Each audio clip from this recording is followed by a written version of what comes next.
vivienda tradicional tiene, digamos, estos rasgos, si queremos hablar de estilos arquitectónicos neoclásicos, tal vez art déco, y porque, tal vez en su momento se hicieron las modificaciones para que ya no tuviera esos aires barrocos, porque ya así ya no quedan como rastros de arquitectura barroca, pero la mayoría de las viviendas son neoclásicas. Quien habla es Tienen Yoralí sus Tondopó, tejados, autora de la sus vivienda puentes tradicional tuxtleca que ayudan Patrimonio a que no se vea Soslayado. tejado, porque La autora construye un análisis que va de lo técnico a lo simbólico, parte de un registro puntual, 17 viviendas catalogadas y muestra su deterioro progresivo. Solo 9 permanecen en pie y apenas 3 conservan su función habitacional. A través de descripciones precisas sobre materiales, distribución y uso, deja claro que estas casas no eran solo estructuras, sino formas de habitar, maneras de relacionarse con el clima, la familia y la comunidad. Sin embargo, el crecimiento urbano, el cambio de uso de suelo y la falta de medidas de conservación han transformado ese paisaje en algo distinto. el tema principal y la protagonista, el estelar del el trabajo, son ellas, las viviendas tradicionales. Y tal vez si llegan a ser un poco analíticos en el título de esta pues, este artículo, pues tal vez suena como nota periodística amarillista, ¿no? Porque habla tristemente de la realidad. El patrimonio del inmueble de estas viviendas, que son estas viviendas tradicionales, sí han sido abandonadas y en este caso, pues el término que utilicé es soslayado, ¿no? Y lamentablemente hay cantidad de viviendas que han sido distinguidas en catalogaciones y que claramente en cada ficha de registro te dicen todas las virtudes por las cuales fueron reconocidas de esta manera.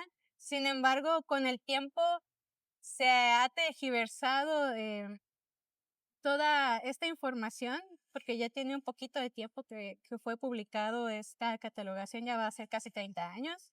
Entonces, en estos 30 años han pasado muchísimas cosas y de todas estas viviendas catalogadas, pues ya quedan más o menos la mitad en buenas condiciones, porque hay algunas que están en estado ruinoso y hay otras que están con cambios de uso de suelo o que han sido, digamos, intervenidas por sus propietarios y que han sido, pues, obviamente manipuladas al gusto personal de cada propietario.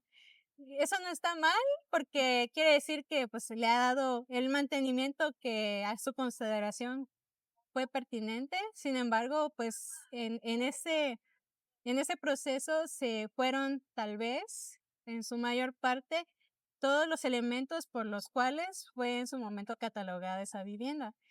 Digamos que este escrito habla de por qué pasó lo que aconteció en este andar, por qué hubo esta destrucción de las viviendas que deberían haberse conservado en el tiempo. Y también hace esta pregunta de qué pasa con las otras, qué tuvieron de malo para no ser distinguidas, ¿no? Y para no tener ese, esa, pues, ¿qué sería? Esa oportunidad de ser conservadas o preservadas en buenas condiciones. No quiere decir que todas estén, mal, sin embargo, pues, podrían estar mejor, claramente. El eje más crítico del texto es la paradoja del patrimonio. Las viviendas están reconocidas oficialmente, pero no protegidas en la práctica. Esto ha permitido su modificación, abandono o desaparición.